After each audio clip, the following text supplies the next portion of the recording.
ए मालकिन देखी कुछ दे दी मालकिन बिछा। भर गाँव खोलत खोलत हम परेशान हो गई नी। कोई हमारा के 1 किलो चावल लेके दे पर बैठ जाई। बैठ जा।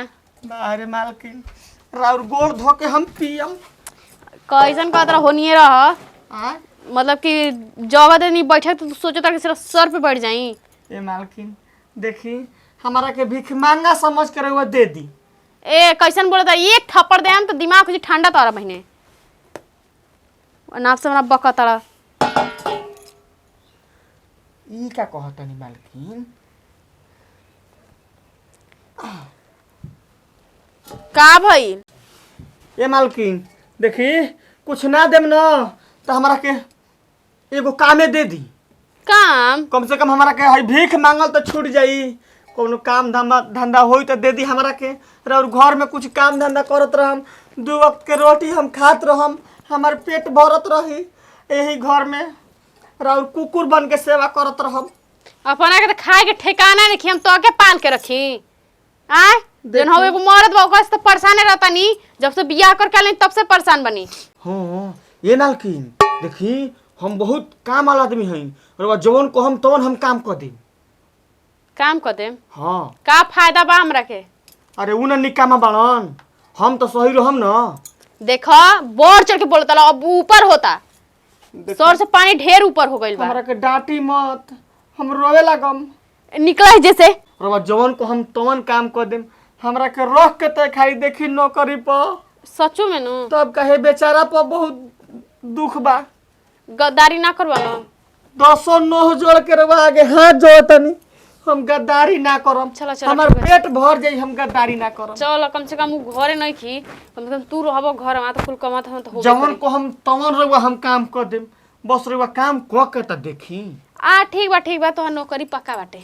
पक्का बा न? हां हां आ कतना दे पैसा बा? अब खइबा पीबा रह बा ले ली ह ई नहीं की कहत कि माने कतना दे बोलम तबे 4000। 4000 हां 4000 का अच्छा ढेर बा का? लगी 8000 ना ना ठीक बा। घुमाला से मालकिन ठीक है ना बा। राउर पार पूजतनी रउवानी आदमी रहे कि हमरा के नौकरी दे दे हम। हाँ तब तोरा के घरहू में रह के देतनी अब खहू के दे हम सुतहू के दे हम सब चीज के व्यवस्था देतनी। एही से ना हम 58 हाली गोल लागतनी मालकिन। हाँ ठीक बा। हां तब भोजन ओजन कुछ ले हमरा भूख लागल बा बड़ी जोर के। ठीक बा हम जाते हैं भोजन ले आई जल्दी। बाप रे बाप अब सुते हैं जी रूम फ्री भोजन फ्री। हां तू ए जगह करतइस रे का करतइस आ गनी हो गइल घुमाई पेट भर गइल करेजा हरियरा गइल। एक मुंह से 17 गो बात उगल देलू हैं ठीक ढंग से सुता ही ना देली तुम। हे भगवान कुछो बतिया सही कब तो हमई के उल्टा टप टप मरही। अरे दादी होई कौन हो हई अंगड़ी जाता देह तोरता ई नौकर रख ले काम खातिर।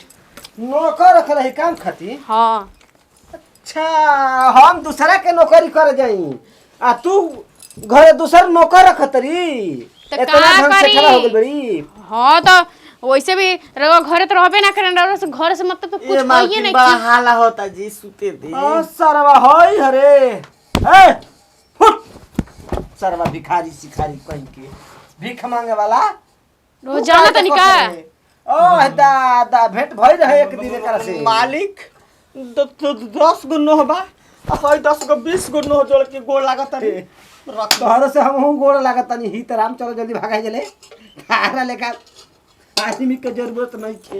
हाँ हम ससुर दूसरा के गाड़ी के पीछे पीछे घूमत रही 8000 के रुपया के चक्कर में आ तू बड़ा के हमारा मेहरारू के पीछे घूमबा। ए मालिकिन राउर मालिक ने काम में बड़ा हमके रखम के ना सोचली। ए चिंता मत करा हम हई नु तू हो का उखरबू हो त मारे बेक के थपर मुधी आज वो चिंता नहीं खुत हम देतन दूसरा के नौकरी करे 8000 रुपया पर 1000 पर तो मिलबे रे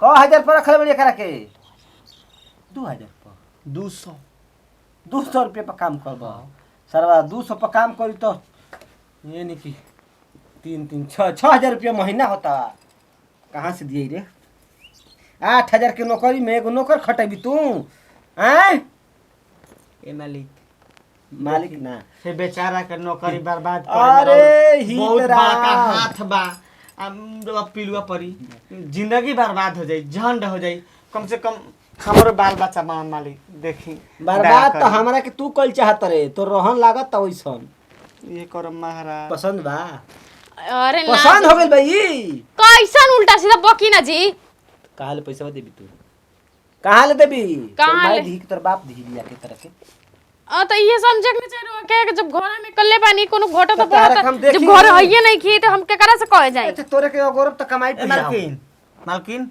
काम कबा बोली मोच पताव दे के करम छिले के बा छिलबो छीलम आ छीलम हाँ तो चलो चलो चलो देखाई छिले के बा कहाँ चलो ठीक बा कटाई तो हमार दोस्त ना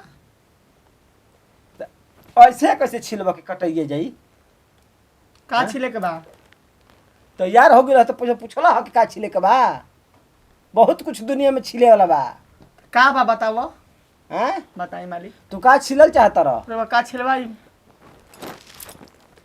का जी काल एकदम लगाई ना बॉस बकर बकर बकर बकर मालिक बकर काम बकर तो ना। काम होला हमरा जब अच्छा, कोनो चली काम में घर। करे के बा चफावा पर घास हो गइल बा ढेर हाँ तो सोचो तनी कि छिलवा दी तो दिक्कत का बा भेज दी ना चली घरे खाना ना बन गई हम कौन दिन रात खाती बानी ई मालिक रे बा घर में आराम करम ना तो तू दूसरा बात कर चलो जा ना देखी ये करो माने हम रउए चलते मोछ पताव देत रही और रउए जब हमर गोड़ काट देम तो हम का मोछ पताव देम जा रख नहीं कामे ना देही घर द्वार का कुल करबे करी हाउ भैंसिन के जोन भी बाटे होने के भूसी भूसा जोन देबे करी हां 10 बीघा खेती हे में बता भगवान। की मरे जाई दिनो रात ए तो बहुत कुछ करे के बा बहुत कुछ करम गोड़ पीछे ना ना हटबे ना ना ना ना ना ना हम गोड़ आगे रखी ना हां तो हमरो करे के बा हमरा मौगियो करे के बा हाँ तो हम दुनू जना के करम चल लिया जो तोहरो करम तोहर मौगियो के करम